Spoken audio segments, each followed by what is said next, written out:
Hey guys, Connor here with Chrome Designs, and thank you for watching this video. Today I'm going to be showing you how you can create a realistic explode in Cinema 4D. I made a video like this, basically using the Thrausi plugin. You can explode some text or objects, whatever you feel like adding it to. One sec.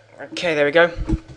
But if you noticed, the way I did it, the thing crumbled. Like I had a just basic cube in, and you applied the Thrausi plugin and it just crumbled down. It didn't actually explode.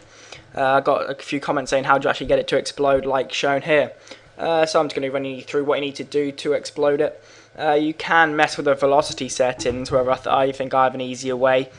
It's kind of like compromising. It's not really using very much settings.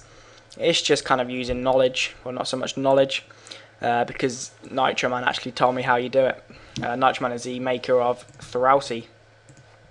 But if you just go to File, New, and if you just make a new floor, wrong one, there we go, floor, and just make a new text object, like so. So I'm just going to type in my name, which you probably know is Connor.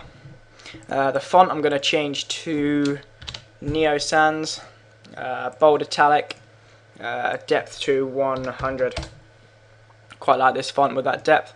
And I'm going to add some caps, just to make it look quite nice, so it kind of blends around the edges, so it's not a hard edge cut, like so. There we go.